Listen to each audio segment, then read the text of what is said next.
Yamaha et MBK décident de nous livrer leur vision de la mobilité 3 roues, ce n'est certainement pas pour essayer de rattraper la concurrence transalpine ou française, mais bien pour créer une nouvelle partition.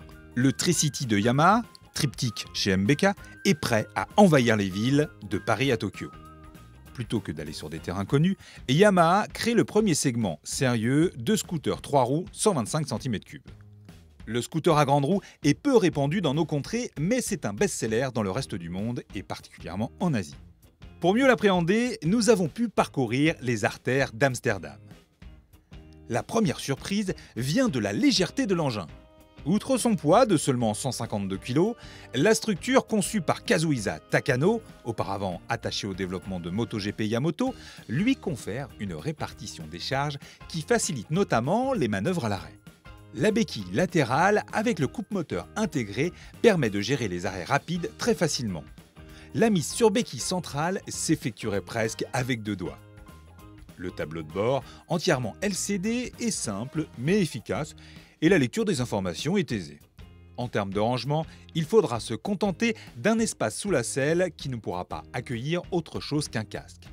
Mais le fond plat donne un espace important entre les jambes et le crochet permet de sécuriser votre cabas.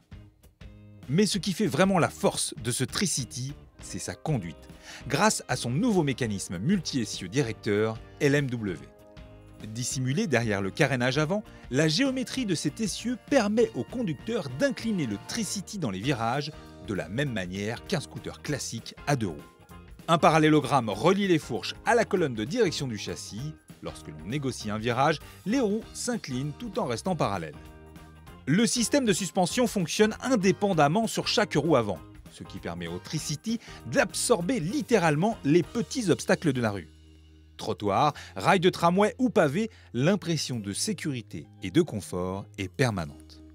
Pour une bonne tenue de route et une grande maniabilité sur tout type de revêtement, le Tricity est équipé de 2 roues avant en aluminium de 14 pouces. Il intègre par ailleurs un système de freinage intégral UBS à 2 disques avant et un disque arrière. Lorsque seul le levier de frein avant est utilisé, la force de freinage s'applique à la roue arrière comme aux roues avant, donnant une puissance de freinage équilibrée et efficace en toute sécurité. Le Tricity est équipé d'un nouveau moteur 4 temps à refroidissement liquide de 125 cm3, conçu pour produire de bonnes accélérations dès les plus bas régimes, tout en apportant une souplesse de conduite à plus grande vitesse. Nous avons mesuré sur voie rapide une vitesse de pointe de 90 km/h. Seul bémol à ce nouveau venu dans le monde des scooters 3 roues, un design qui manque quelque peu de personnalité. Il est clair que ce scooter est fait pour plaire à tous les continents. Pour conclure, une très bonne surprise côté tarif. Il sera proposé en entrée de gamme à 3 799 € et disponible fin août 2014. Avec un tel prix, nul doute que le Tricity va augmenter considérablement le nombre de scooters 3 roues sur nos routes.